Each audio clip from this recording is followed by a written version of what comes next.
This is a download from the outdoorstation.co.uk. You're listening to the tale of three podcasters walking across Scotland during the 30th anniversary of the RAB TGO Challenge.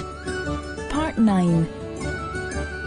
This podcast is just one from a special series produced from a wealth of recordings made in May 2009 during the 30th anniversary of the RAB TGO Challenge. Recording the event were Andy Howell, Shirley Worrell and me, Bob Cartwright. We were just three of the 360 or so challengers who were walking the unsupported 200 miles from the west to the east coast of Scotland. This was the 30th year of the event, sponsored by RAB and, of course, TGO magazine, who have been behind the challenge ever since its inception in 1980. The framework and principle is totally unique. It isn't a race or competition of any kind. The objective is to foster good fellowship amongst walkers within the framework of a challenging 200-mile expedition. This is a backpacking trip, and everyone carries what they need for the duration, picking up the occasional food parcel along the way. The start consists of a series of sign-out locations on the west coast, anywhere from Torridon in the north down to Ardrishaig in the south.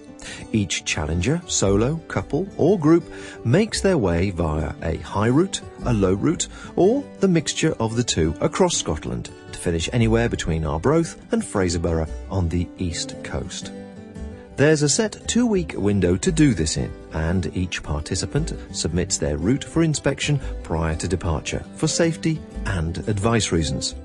The places are normally limited to 300. However, on this 30th anniversary, this was increased to 360. Details about the future events, entry forms, past stories and photographs can be found in the October issue of TGO magazine.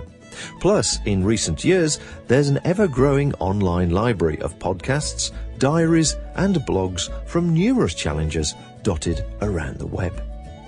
Each participant makes the challenge as easy or as hard as they wish. The extremes can be a remote high route, carrying everything you need, navigating your way across wild country, taking in the magic vista which only Scotland can offer, and not seeing another soul for days on end. Or a route taking in the many social meeting places, not camping at all, and using established warm, dry accommodation all the way. Most people do a mixture of the two in different forms, depending on the ever-changing conditions an event like this can throw at you. On this 30th anniversary, 3 of us took audio recorders with us to share our experiences, and those of others we met along the way. Rose and I started from Oban, Andy Howell and his partner Kate from Torridon, and for the first time this year, Shirley Worrell was to give us a solo female perspective, also starting from Torridon. We were all aiming for different finish points on the east coast via completely different routes. And so this is our story.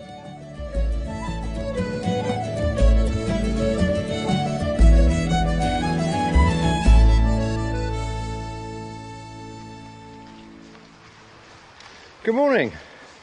It's Monday morning, 11 o'clock, and we are slowly, very slowly, making our way up the steep section behind the Clover Hotel towards Loch Brandy. This is where we were supposed to be spending tonight, but as we're ahead of ourselves, we're actually going to push on to Tarfside and perhaps spend a couple of days, or a couple of nights there rather, just because there's no point sitting still really. The weather is just stopped raining. So a breather for a second. We're a couple of 100 metres up from the Clover Hotel. Last night we camped down in Glen Colva, in the trees there in the forestry section, and then we got up this morning and set off about 8 o'clock-ish to walk in the pouring rain. 9 o'clock-ish. 9 o'clock-ish? It was 9. I'm trying to make a sound, you know, quite But good. then it makes it sound like we've taken a long time to get here. Can't win. So yeah, it was just pouring rain, wasn't it, this morning? Pouring rain. It's literally just stopped and started to clear. I kept saying it's getting lighter, it's okay, but it was just one of those torrential head down, crack Soaked on. to the skin jobs. Yeah. And the cloud's fairly low. It's about 100 metres ahead above us at the moment and fairly thick, but moving quite quickly. And we can actually see some brighter clouds stroke sunlight around the corner. So we might be lucky on that score. It's a beautiful sight, though, isn't it? You've got the range of those mountains behind with the cloud over the top, and then you just rushing down from the mountain train to the meandering river at the bottom, and then just bits of civilization with the green fields, and we've seen quite a lot of sheep and lambs. Quite late on the lambs, isn't it? Yeah, it's nice to see them so little again, because they're all but grown up at home. But the Clover Hotel's really got it. It's a money-making machine in this Glen, I think. There's nothing else. The old campsite's closed. That's now a visitor centre. I see there's a car park and a good old traditional parking machine to park there. But there's a visitor centre, which the toilets was, all the disabled toilets was thankfully open, so we used the facilities there.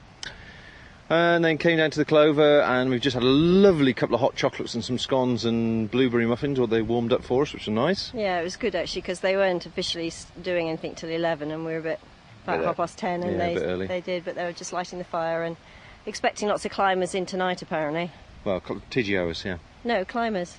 She said they were expecting a big party of climbers tonight. Oh, that should be interesting then when the TGOs come through.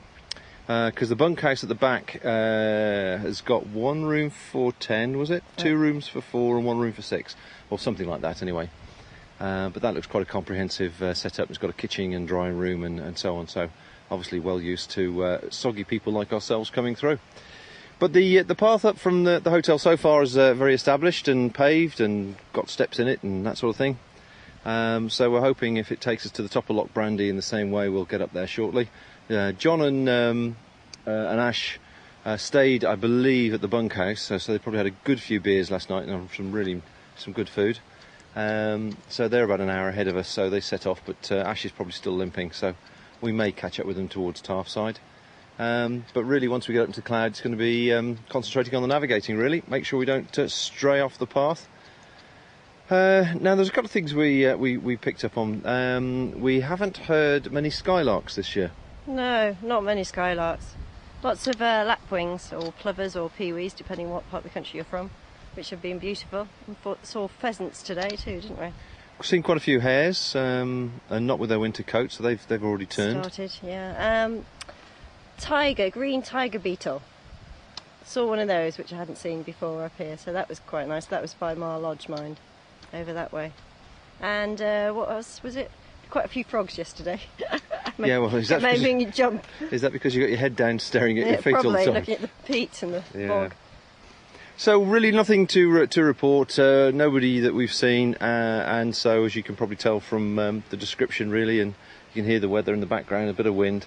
I'm just hoping that little bit of light grey cloud's coming our way, and just clear as we get to the top. We should get our way over to Tarfside and catch up with people there. So hopefully an uneventful day forthcoming, and we will just plod on and catch up with you later.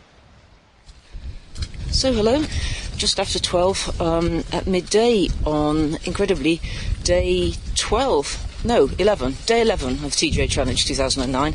So we've just started, stayed in Ballater last night, had a very good night at the pub with a big bunch of people. Lots of people were there. There were several Collins, there was a Humphrey, and Alan Sloman was there. And an Andy, and lots and lots of people, Peter Lumley, with Darren and all sorts of people, and so we had a good evening in there. I found that Britvic Orange and Lemonade was very restorative, and so I stayed away from the demon alcohol last night after the terrors of Braemar. So anyhow, that was good, and slept well on the campsite after having a pretty fantastic meal at a pizza place with a very strange name. There was an Italian place with a peculiar name. Looked quite unprepossessing, but when we went over there, in fact, it was wonderful. Hand-baked dough on the premises, a lovely salad, big plate of chips, and I had some calamari to start with. So it was ultra yummy, and some sparkling water to go with it. So anyone in Ballater, do look out for the Italian place, but if you want to eat, I think you either have to book or get in early in the evening, because it gets quite busy. So anyway, as I say, campsite after that. That was good, and then the pub, and then back to the campsite. Slept well. Yesterday afternoon it turned into a beautiful, glorious, sunny afternoon, although we'd been promised that the weather wasn't going to be very good, but unfortunately overnight it seems to have taken a turn for the kind of wet and windy again. It's been intermittently wet this morning, just having a brief period without rain at the moment. So anyway, plan for today is to go up Mount Keene, and I'm not sure, there's a wild camp involved, but I'm not sure precisely where it's going to be. I think we haven't quite decided yet whether we're going to have a short day, because we know that there's some really nice camping, but it's not very far from here, and that would leave us with a very long day tomorrow to get to some pub out in the middle of the wilds where Alan Sloman is going to be, which we thought sounded good, or whether we should try to push on further today and then have a shorter walk tomorrow. So I'm not sure yet. But anyway, those are the things we're mulling over in our minds as we wend our weary ways up the wet track. It's going to lead us, we hope, to the top of Mount Keene. So, well, that's that for now, basically. There's some people on the path behind us. Humphrey is there, another couple of chaps, and Alan's gone off to a different place tonight, and I think that Jenny was going to go up Mount Keene, but she's decided not to. So anyway, there's people sort of spread out all over the place today, so I'm just getting to a slightly dodgy bit involving the stream. So rather than slip and drop Bob's recording device, I'm going to stop for now, and I'll record something further later. Goodbye from me.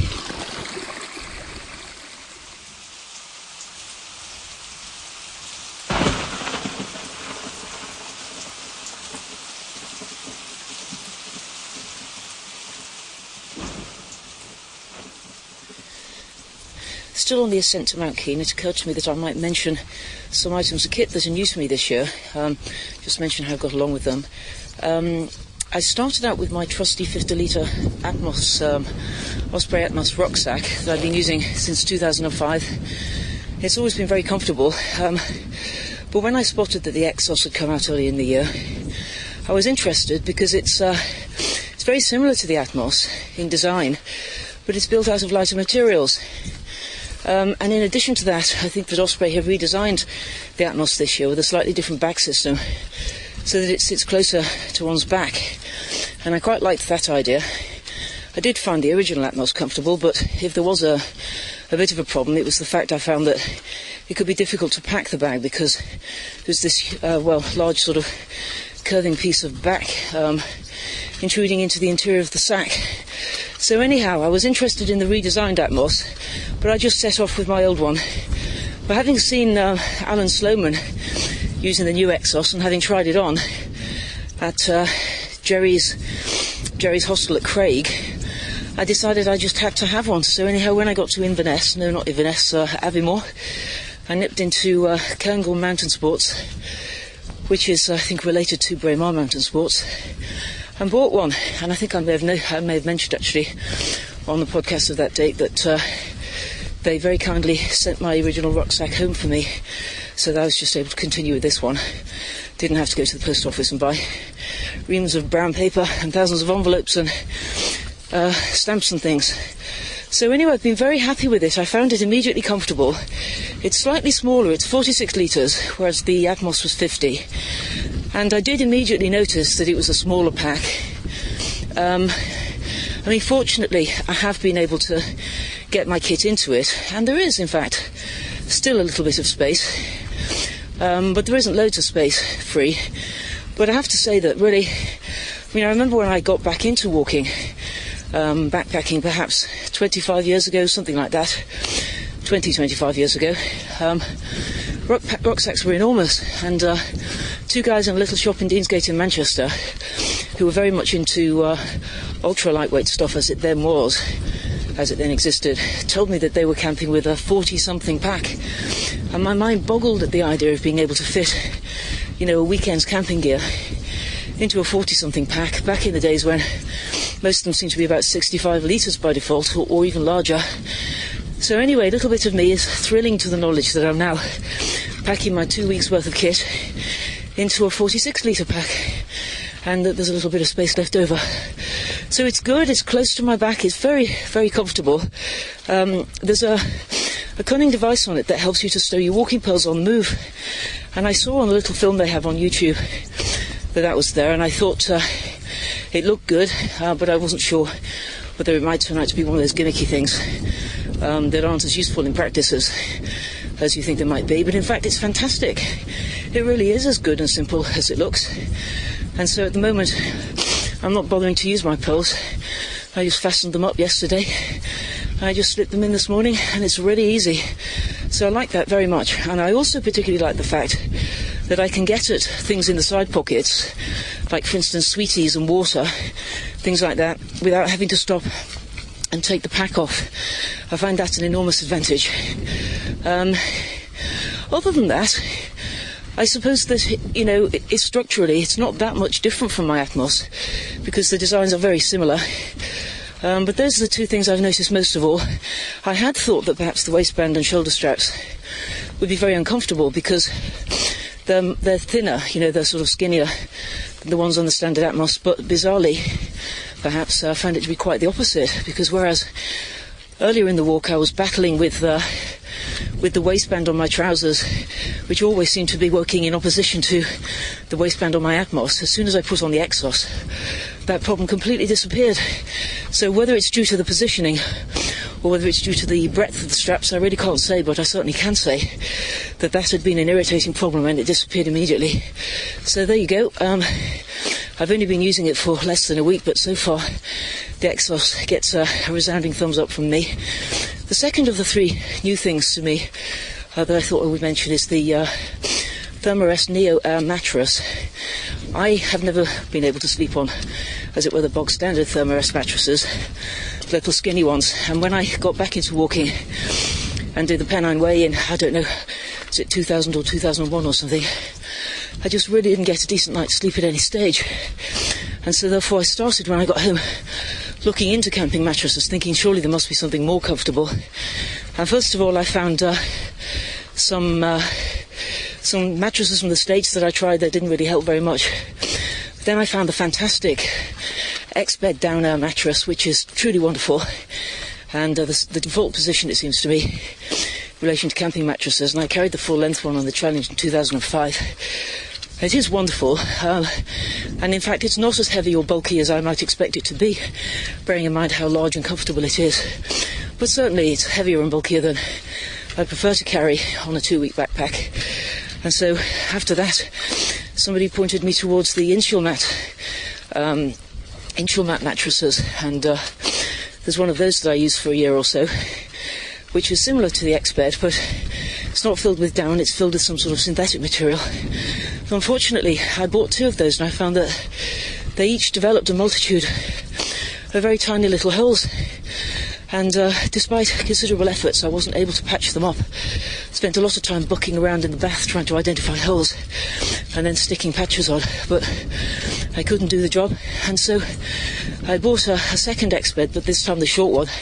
It's what I took to Corsica last July. But when I heard that Thermarest would bring out something similar, let's say a camping mattress that looks more like a Lilo than one of the skinny little things, I was very keen to try it. I've been enormously impressed. It's been very comfortable. It's kind of sticky, so it doesn't move around on the floor of the tent. And there's a certain sort of, it's hard to describe really, but it seems to me a sort of elastic quality to it, so that I really do feel, when I'm lying on it in bed, as though I'm snuggled down into it. I think the one I've got is a sort of 2/3 length, and it's absolutely fine. I've got a little Thermarest, those little seats that you can sit on at lunchtime, and I just sort of inflate that and use that for my feet to lie on in the tent. So yes, from me, there's a big thumbs up for the Thermarest NeoAir mattress. And the third new bit of kit, new to me, well, very new to me, not just for the challenge, but actually very new to me, is the jacket that I'm using this year. On both of my previous challenges, I brought a very lightweight pack-light jacket made by Berghaus, in the hope that I wouldn't really need to be wearing a waterproof jacket very much, but knowing that if I was going to be carrying it, I wouldn't want to take up much space. So I took that and I was happy with it, but really over the last few years, I've really come to appreciate the benefits of Paramo, and I decided when I finished the challenge in 2006 that I would be wearing the Paramo Cascada trousers this time, because although some people find them to be a bit warm for everyday use, I actually don't. I find them comfortable, and I put some shorts underneath, and if the weather's suddenly very hot, I could whiz off the Cascadas and there are my shorts. So I knew I was going to be doing that, but I couldn't quite reconcile myself with the idea of bringing what seemed like a very heavy jacket with me. But then on the challenge notice board,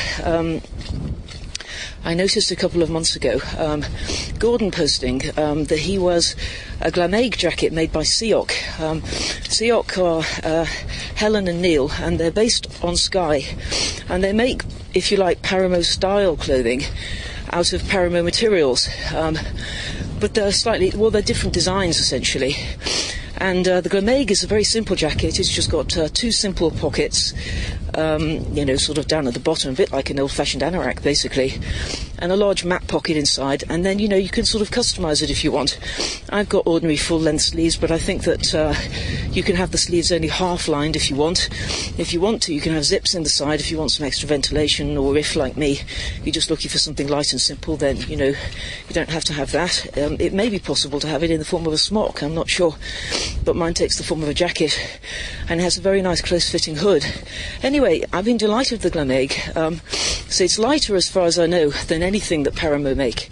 I'm pretty certain that's correct, lighter even than the Velez Venture smock. And so that's what attracted me to it, because it seemed to me to be a compromise between the comfort and additional warmth of the Paramo that I've really come to love, and the sort of lightweight compressibility of the Packlight that I've found to be very useful on previous occasions. So anyway, I tried it, I brought it, and I've been very happy with it. It's kept me dry when it's been raining, and it hasn't been too heavy on those occasions when the weather's been a bit changeable. I haven't felt a need to take it off, when the sun came out. I have taken it off a few times, of course, but on the whole it's been perfectly comfortable. And so thank you very much indeed to Helen and Neil for making that for me. I went for the custom option. We sort of did some measurements, and I think that I had a sort of started with a default pattern for, I'm not sure what size it was, but made the sleeves a little bit of a different length, and also I think the hood, and it's a little bit longer than the standard. And it's absolutely perfect, and I'm quite delighted with it. So once again, thank you very much indeed to Helen and Neil for that. So there you go. Just thought I'd give a quick update on the bits of kit that are new to me this challenge and how they've been performing. If I can think of anything else, then I'll do another one later on. For now, goodbye.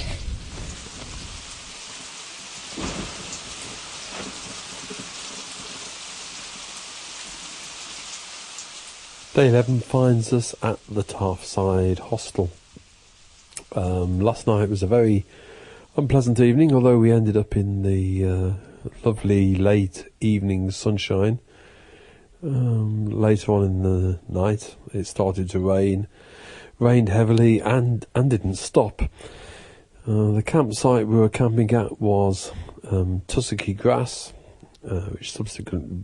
which subsequently became wet tussocky grass.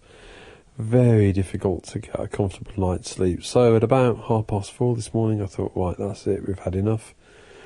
And we had our coffee and some porridge, took down the tent and made an early start up over the misty Muckle Cairn and down into Tarfside, where we're staying once again at the St Drostan's Hostel. It's not always easy to get a place here, but we were first in this morning on account of our early start.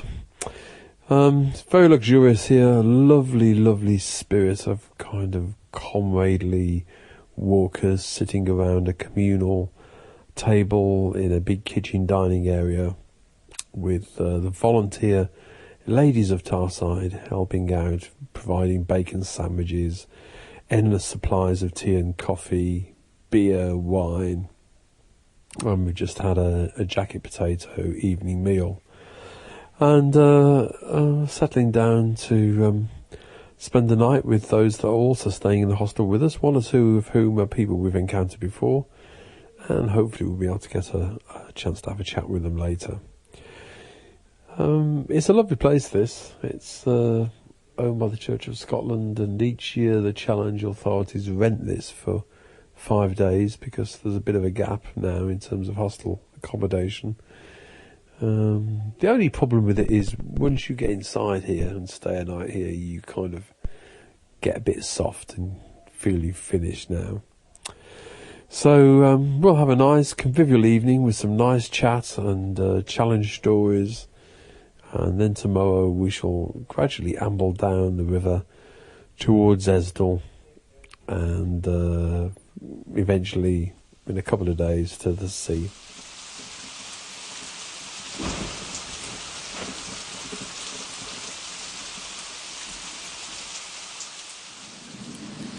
So it's about 3:30 on the afternoon of day 11, and I don't know if you can hear the rain dripping on what's called the halfway hut in the forest of, what's it called? Forest of Glen Tanner. Okay, which leads between? Between... the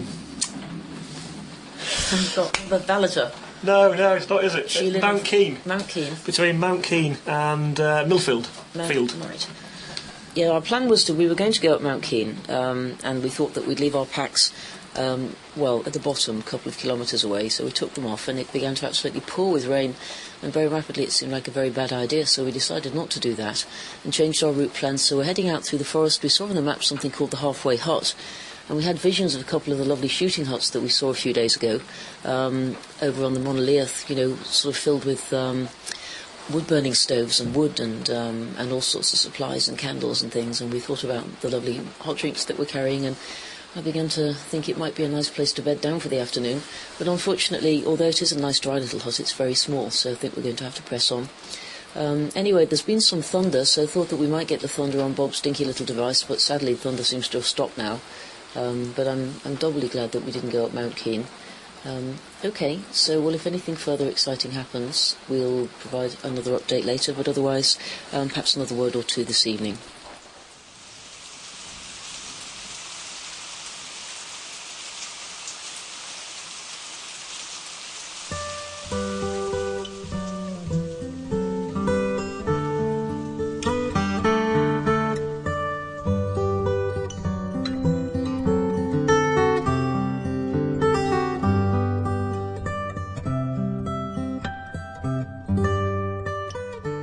Well, what an eventful day yesterday was. It's Tuesday morning now, probably late morning. Yes, it's 11:30, and we're being lazy toads, resting for a day, hopefully catching up with Lee and Tony, if they'll forgive me, as we moved ahead of them. And they should be joining us here on Tarfside at some stage today, all being well. And it was an adventurous day yesterday, after we did our piece just above the Clover Hotel. As we left Glen Colva and we got up to Loch Brandy. The weather was somewhat interesting. Typical challenge weather in many respects, in the sense that we had everything for a good few hours. We had sleet, we had snow, we had hail. Thunderstorm, a lot of hail, lightning, which was a little bit concerning. A thunderstorm. And we were counting the seconds between the lightning and the thunderstorm to hope that it was actually moving away from us, which it was, thankfully, and it was moving at a fair pace.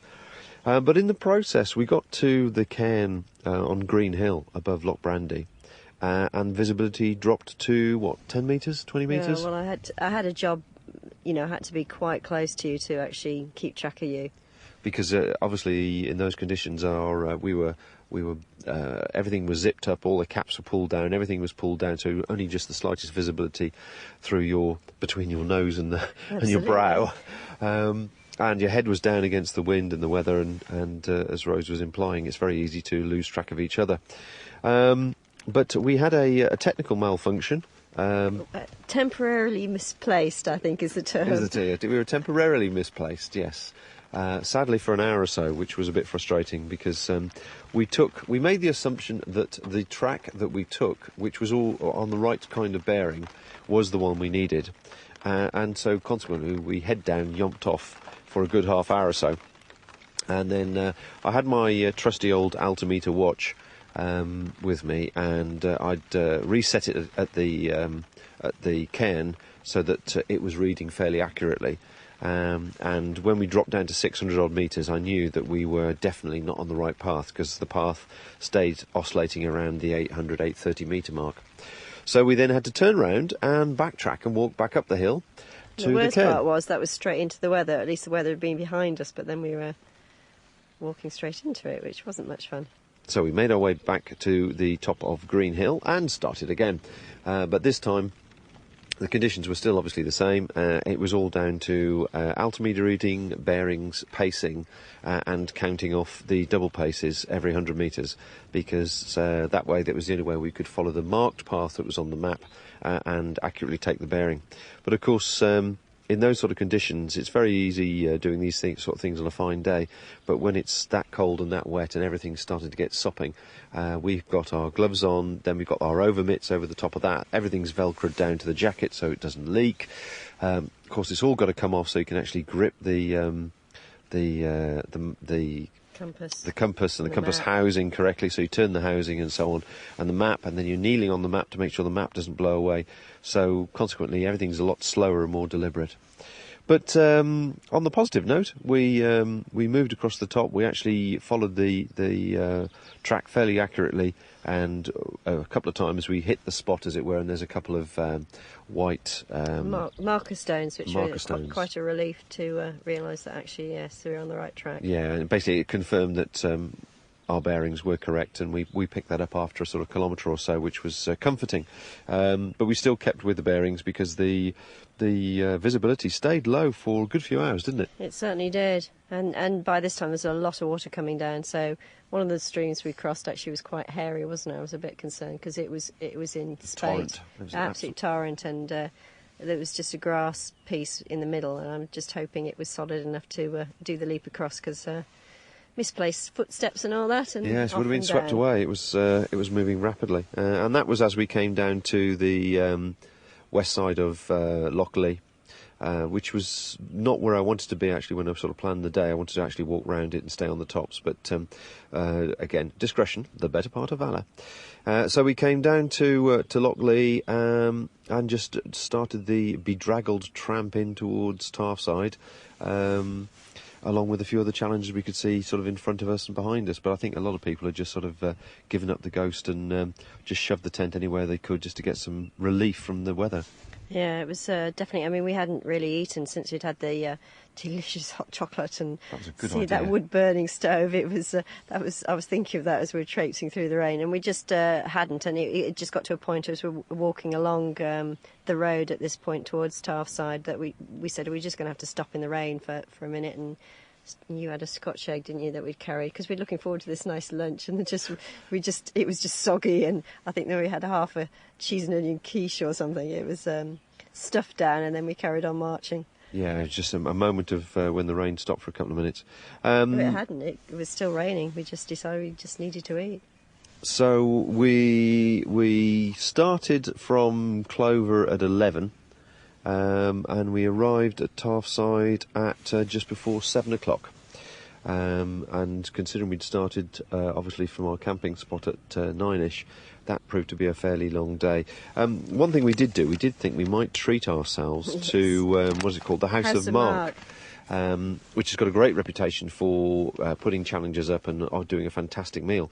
But this year, 2009, we knocked on the front door and found out that it's actually been sold to a new couple, and they're sort of refurbishing it and going to apparently turn one of the back buildings into a bothy, and hopefully normal service will resume 2010 onwards, so that might be worth one putting in the diary and making a note of.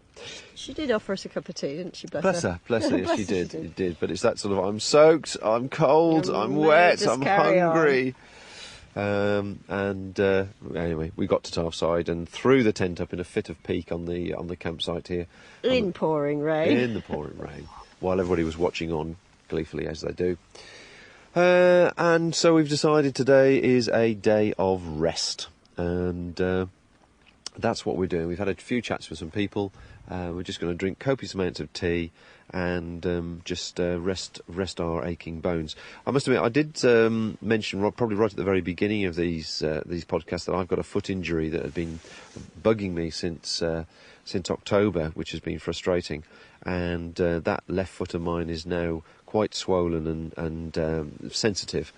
It's been enough to be a discomfort on the way, but not really stopped some of the pacing that we've been doing. But certainly too much activity in one day, and it does really get very, very stiff the following day. So I need to rest that before we plod down the road or the last few tracks towards the coast.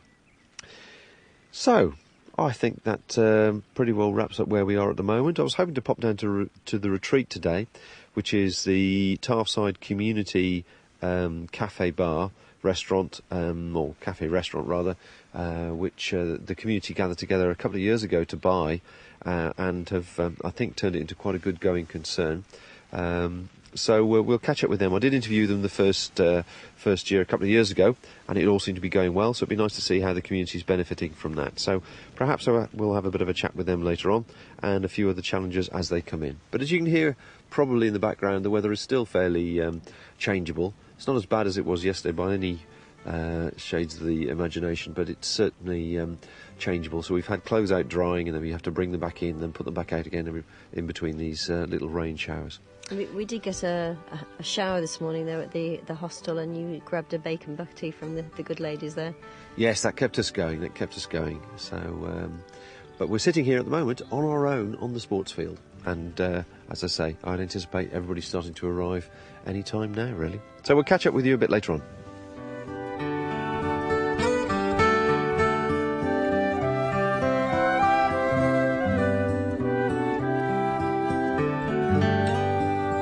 Join us next time as the journey across Scotland continues on the 30th anniversary TGO Challenge 2009.